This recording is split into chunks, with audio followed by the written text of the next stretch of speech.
Hey YouTube, what's up? It's JT Sasuke. I'm here to bring you guys a video on how to fix the X-Men franchise.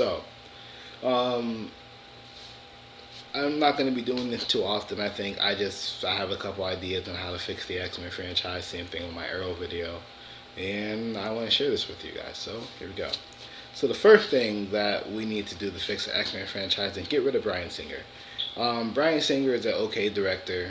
He's directed 4 of the X-Men movies, and he's produced 5 of them.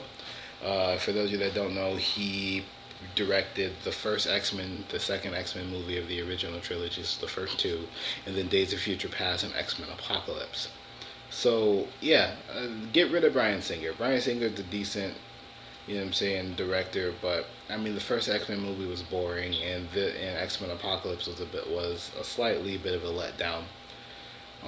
So I think it's time to attach a new name to the franchise. The next thing they could do to better the X-Men series is to actually make the X-Men fight.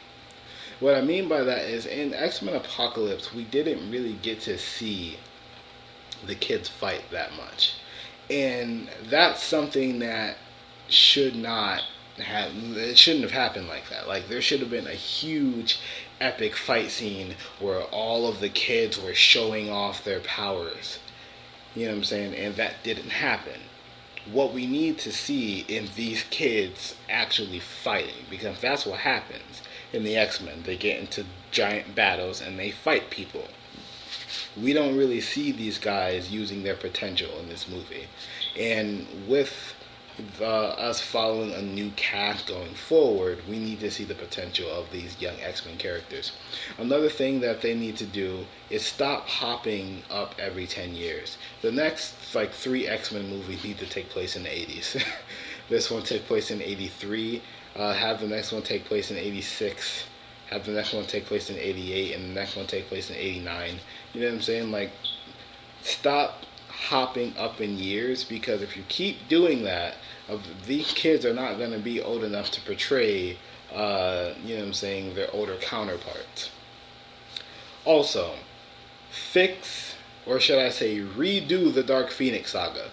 Um, for those of you that don't know, because a lot of you don't know, I love X-Men 3, The Last Stand. I think it's a great movie, no matter what anyone says. I know there's a couple of things in it that are but for the most part, I think it was a pretty well done movie. But one thing I can definitely admit is that they fucking butchered the Dark Phoenix saga. And I think they need to do that again. I think they also need to iterate that the Dark Phoenix, or not the Dark Phoenix, that the Phoenix Force itself is not Jean Grey, it's not her hidden power, but it's, just an entity that chose her as a host. They need to portray that in the film so that way common moviegoers don't think, oh man, Jean Grey's always had the Phoenix inside her. No, that's not how it happened. The Phoenix Force is a cosmic entity, and they need to explain that. And another thing they can do is to stop making Mystique a superhero. Mystique is not a superhero, she is a villain. And they need to put her back on the course of being a villain.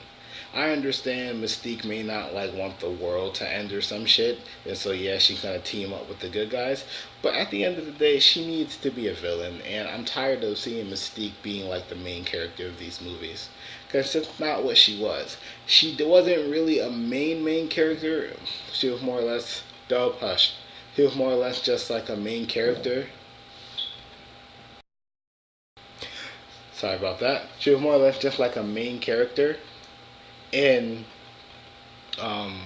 in the way where how Ron Weasley is a main character. Um, so in X-Men First Class, that's what she was. But in Days of Future Past, she was the main character. That was fine because the storyline really did center around her. Like if she killed that guy, then mutant kind would have been fucked. But there's no need to make her a main character a second time. There isn't. There's no need to make her a main character a third time. Bring her back to being the villain. And the final thing I can say about how they can fix the X-Men franchise is to retire the Wolverine character. We are getting the Old Man Logan storyline in, I believe, March 3rd, 2017. So they're already filming. I'm pretty sure they're probably halfway through filming, and they'll probably wrap production by not August. They'll probably wrap production on filming by September, October, and they'll have like a good 3 or 4 months to, put the special effects and everything else on it. But with that being said, Wolverine, whether they kill him off or to literally just make him just say fuck it, I'm done with all this bullshit, they need to retire the character. Now, I know a lot of people are going to be like, well, what were they going to do? Because Wolverine is one of the main people. Well, I mean, he has a female counterpart. Retire the male Wolverine and bring in X-23. You know what I'm saying? And for those of you that don't know, the girl in the second X-Men movie, that's not X-23, that's Lady Deathstrike. Two completely different people. X-23 is the female clone of Wolverine. You could consider that his daughter, but because he does. But either way, bring her on board. That would be cool. You know what I'm saying? But retire the Wolverine character and, you know what I'm saying, give someone else the spotlight. Now, as a matter of fact, something that I just thought of, make Cyclops the badass leader that he is. In the comics, Cyclops is a dick. He is a 100% pure, unadulterated dick. Like, he's an asshole to the fullest. Not all the time, but a lot of the time he is a dick. But he is also a motherfucker you do not want to fuck with. Show us that. Please. But with that being said, that's how I think they could fix the X-Men franchise. Let me know what you guys think in the comment section below. Do you agree with anything I had to say, or everything I had to say, or do you think I'm an idiot who doesn't know what they're talking about? Yeah, so let me know and I'll talk to you guys later. Peace.